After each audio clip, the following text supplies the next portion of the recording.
আসসালামু আলাইকুম। আমি আপনাদেরকে সুমি আক্তার রসিকর থেকে স্বাগতম। আপনাদেরকে আজকে দেখাবো কিভাবে মুরগির মাংসের বারবিকিউ বানাতে হয় ঘরোয়াভাবে। ঘরে আপনি যে মশলা আছে ওইটা দিয়ে বানাতে পারেন।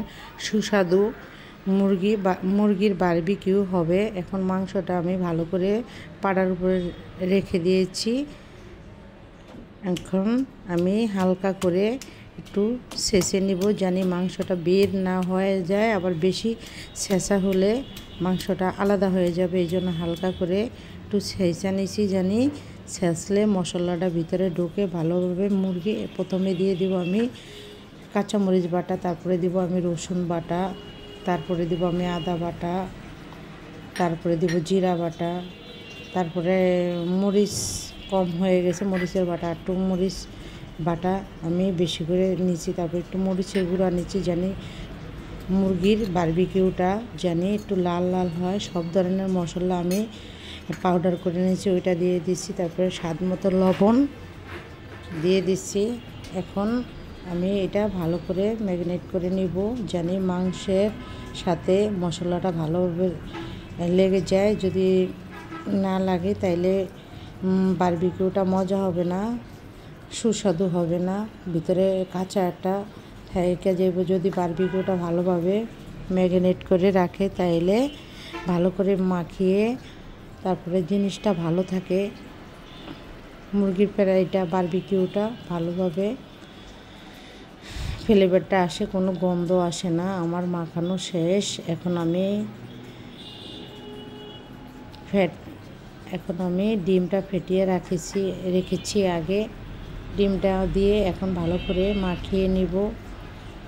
ভালো করে মাখানো না হলে মুরগির বারবিকিউটা স্বাদ হবে না। এটা ঘরোয়াভাবে উপায়ে আমি করেছি। ঘরে যা মশলা ছিল ওইটা দিয়েই আমি করেছি, বাইরের কোনো কিছু মশলা আমি কিনে নেই, ঘরেভাবেই আমি করে রেখেছি। আপনারা এটা রমজান উপলক্ষে আমি আপনাদেরকে দেখাবো, এটা আপনারা চাইলে ইফতারিতেও করতে পারেন।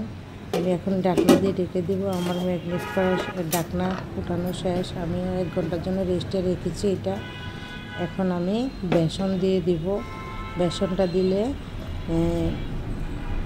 জিনিসটা ঝরঝরা থাকে, কোনো আলাদা মশলা আলাদা হয়ে থাকে না। এইভাবেই জিনিসটা ভালো থাকে। মশলাটা গায়ের সাথে লেগে যায়, কোনো ভাজার সময় আলাদা হয়ে থাকে না। আমার প্রায় শেষ, বেসন মাখানো আমার শেষ। এখন আমি ভালো করে একটু মাখিয়ে নিলাম। আপনারা চাইলে চাউলের গুঁড়োও দিতে পারেন ঘরে যদি বেসন না থাকে। এখন ফ্রাই প্যান আমি গরম করা শেষ। এখন আমি তেল ঢেলে দিচ্ছি। তেল পরিমাণ মতন দিবেন, ডুবা তেলও ইচ্ছা করলে ভাজতে পারেন, যা যেমন। এখন আমি মুরগির ফ্রাইটা, কাঁচা মুরগিটা দিয়ে দিচ্ছি। আমি এটা ঘরোয়াভাবে সহজ উপায় আপনাদেরকে দেখাইতে আছি।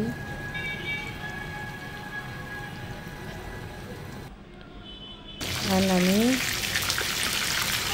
আমার মুরগির বারবিকিউ এক পাশে হয়েছে, আরেক পাশ উঠে আমি দিতে আছি।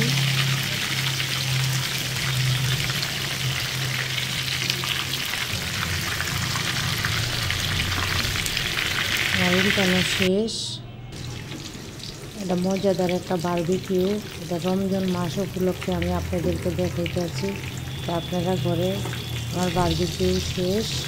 এখন আমি তেলে দিয়ে উঠাবো।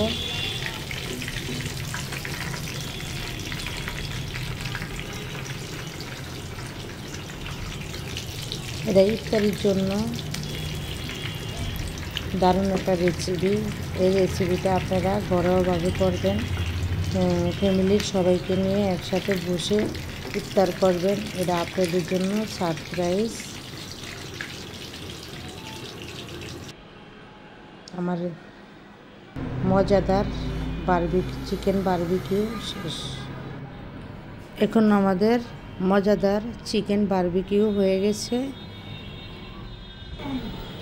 এখন ভেঙে আপনাদেরকে দেখাবো ভিতরে কি কাঁচা আছে কি না।